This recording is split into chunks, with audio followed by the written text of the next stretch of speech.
اپنی ماں سے رابطہ کیا تو میں تمہیں چھوڑ دوں گی، بیوی کے پیروکار بیٹے کا ایسا بدترین انجام تفصیلات میں آپ سے شیئر کروں گا۔ اس ویڈیو کو آپ نے آخر تک دیکھنا ہے۔ وہ ماں جس نے اپنے بیٹے کو آخری وائس میسج کیا لیکن نہیں سینڈ ہو پایا، ماں کا انتقال ہو گیا۔ ماں کے انتقال کر جانے کے بعد بیٹا جب پاکستان آیا تو ماں کے سرانے موبائل نکالا، وہ ایسا میسج جو ماں کو سینڈ کیا نہیں ہو پایا۔ پھر انٹرنیٹ کنیکٹ ہونے کے بعد ماں کا جو آخری میسج بیٹے کو ملا تو بیٹے نے وہ میسج سن کر زمین پر گر گڑا کر رونے لگ پڑا کہ میں نے اپنی ماں کے ساتھ کیا کچھ کیا اور میری ماں میرے ساتھ کیا کرتی رہی۔ جناب علی، گاؤں میں رہنے والا ایک یتیم لڑکا جس کے باپ کا کم عمری میں انتقال ہو گیا۔ ماں نے گھروں میں کام کر کے اپنے بیٹے کو پالا، ماں نے اپنے منہ کا نوالا بیٹے کو دیا، خود کم کھانا کھا لیتی تھی لیکن چاہتی تھی کہ میرے بیٹے کا پیٹ بھرے، بیٹے کو زیادہ زیادہ کھلاتی تھی کہ بیٹا جلدی جوان ہو، بیٹا میرا سہارا بن جائے۔ ماں کے پاس کچھ زیورات تھے، جمع پونجی تھی، اس وقت کے لیے سنبھال کے رکھی تھی کہ جب میرے بیٹے کو ضرورت ہوگی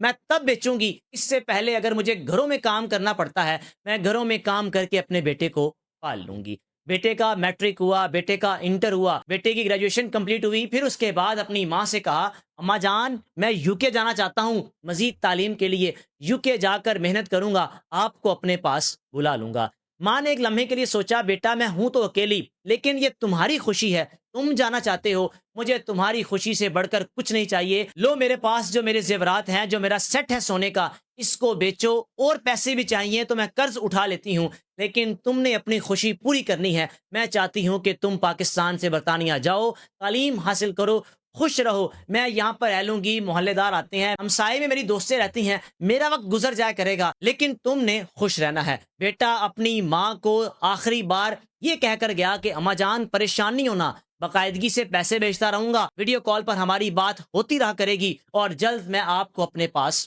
بلا لوں گا۔ بیٹا پاکستان سے برطانیہ پہنچا، 3 سے 6 مہینے کے اندر اندر بیٹے کی کنڈیشن ایسی ہو گئی۔ سب سے پہلے بیٹے نے اپنی ماں سے رابطہ کم اس لیے کیا کیونکہ اس کی زندگی میں ایک ایسی لڑکی آ پہنچی تھی جس کو یہ ساس سسر ماں باپ عجیب لگتے تھے، بوڑھے ان سے کیا بات کرنی ہے، ان کا آخری ٹھکانہ تو اولڈ ایج ہوم ہے۔ یعنی اس طرح کی سوچ لوگوں میں پائی جاتی ہے، خاص طور پر ان لوگوں میں جو اوورسیز ہیں، جن کی نظر میں ماں باپ کا آخری ٹھکانہ صرف اولڈ ایج ہوم ہے، آپ نے ان کی خدمت نہیں کرنی۔ اب جناب علی، بیٹے نے سب سے پہلے اپنی ماں سے رابطہ کم کیا۔ جب یونیورسٹی میں ہونا تو اس وقت تو بالکل بھی موبائل میں اپنی ماں سے بات نہیں کر سکتا تھا، پھر اس کے بعد جب نکلنا تو ماں سے رابطہ کر لینا۔ اب وہاں رہتے ہوئے اس نوجوان نے کیا کیا، لڑکی سے محبت ہو گئی، لڑکی کو یہ پسند، اس کو لڑکی پسند۔ لڑکی کے ماں باپ جو کہ برٹش تھے، برٹش پاکستانی تھے، وہیں پر رہتے تھے، انہوں نے فیصلہ کیا کہ اپنی بیٹی کی شادی اس نوجوان کے ساتھ کر دیتے ہیں۔ پڑھا لکھا نوجوان ہے، یہاں پر اسٹڈی ویزے پر آیا ہوا ہے،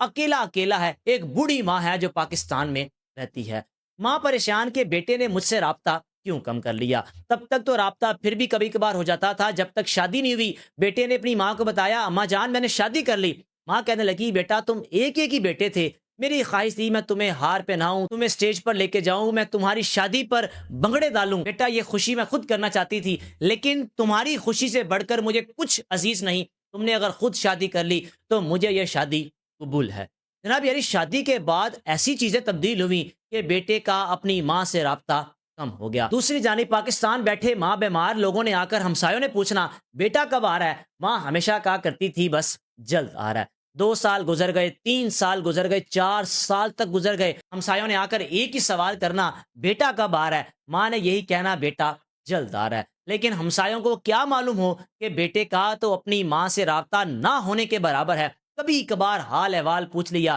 کیونکہ بیوی کے سامنے بات نہیں کر سکتا، ہاں گھر سے کہیں باہر نکلا ہو تو اپنی ماں سے رابطہ کر لیتا تھا۔ اب یعنی ایک دن ماں اپنے بیٹے کو مسلسل کالز پہ کالز کرتی جا رہی ہے لیکن اس بیٹے نے اپنی ماں کی کال نہیں اٹھائی کیونکہ بیوی کے ساتھ بیٹھا ہوا تھا۔ پھر 4 سے 5 گھنٹے گزرنے کے بعد ماں کی جب کالز آنا بند ہو گئی، ہمسائے میں رہنے والے ایک نوجوان کا میسج آیا کہ آپ کی والدہ کا انتقال ہو چکا ہے، اچانک ان کی جان چلی گئی، نہیں پتا چلا ان کو ہوا کیا۔ ہاں بیمار تھی، ادویات کا استعمال کرتی تھی لیکن یہ اچانک جو ان کی موت ہے اس نے ہمیں حیران کر دیا۔ اس بدقسمت بیٹے کا آگے سے ریئیکشن کیا تھا کہ آپ میری ماں کی تدفین کا عمل پورا کر دیں، مجھے آتے آتے ٹائم لگ جائے گا۔ ہمسائے میں رہنے والے حیران کہ جس ماں نے گھروں میں کام کر کے لوگوں کے برتن مانج کے اپنے بیٹے کو اس مقام تک پہنچایا، اس بیٹے کے آخری الفاظ کیا ہیں؟ تدفین کا عمل آپ مکمل کریں، مجھے کوئی 1 آدھا ہفتہ لگ جائے گا، ٹکٹ کرواؤں گا، 2 سے 3 دن کا تو سفر ہے، ٹائم لگے گا، آپ انتظار نہ کریں، میری ماں کی تدفین کر دیں۔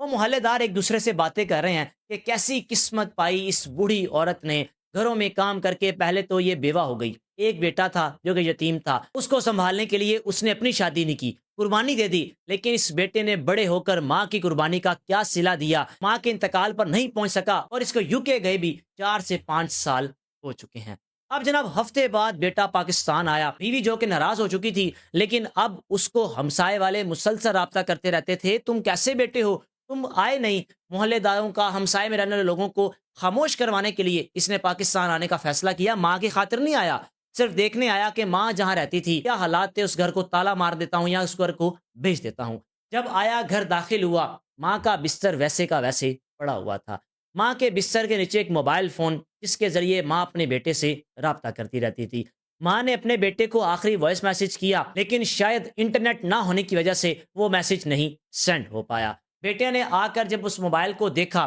دوبارہ نیٹ ریکنیکٹ کیا تو فوری بیٹے کو واٹس ایپ پہ میسج ریسیو ہو گیا۔ وہ بیٹے کو میسج کیا تھا جو ماں نے آخری کیا، بیٹا تم نے کبھی پریشان نہیں ہونا، بیٹا میں تم سے ناراض نہیں ہوں، اللہ تمہیں خوشیاں دے، بیٹا میں کب سے کال کر رہی ہوں، تمہاری یاد آ رہی تھی، بیٹا تم نے کبھی پریشان نہیں ہونا، میری دعائیں تمہارے ساتھ ہیں، تمہارے رزق میں کبھی کمی نہیں ہوگی، تم بہت خوشیاں دیکھو گے، میں نے 4 5 سال سے تمہارا انتظار کر رہی تھی، بیٹا میں سمجھ سکتی ہوں UK میں وہاں پہ رہنا مشکل ہے، تم محنت کرتے ہو، مزدوری کرتے ہو، آنا مشکل ہے، ٹکٹ کے لیے بڑے پیسے چاہیے ہوتے ہیں، بیٹا میں سمجھ سکتی ہوں تمہاری اس مجبوری کو، لیکن تم نے کبھی پریشان نہیں ہونا، آج طبیعت بڑی میری اوجل سی ہے، سمجھ نہیں آ رہی کیا کروں، تمہیں کالز کرتی جا رہی ہوں، لیکن یہ میسج تمہیں کر رہی ہوں کہ جب تمہیں ریسیو ہوگا تم سن لو گے۔ ماں کو کیا معلوم تھا کہ یہ میسج میرے بیٹے کو جا ہی نہیں پائے گا، اس سے پہلے ماں کا انتقال ہو گیا۔ بیٹے نے جب اپنی ماں کا آخری وائس میسج سنا، اس کے بعد پاؤں لڑکھڑا گئے، ٹانگیں کانپ گئیں، جسم کپ کپانے لگ گیا کہ میں نے اپنی اس ماں کے ساتھ بے وفائی کی جس ماں نے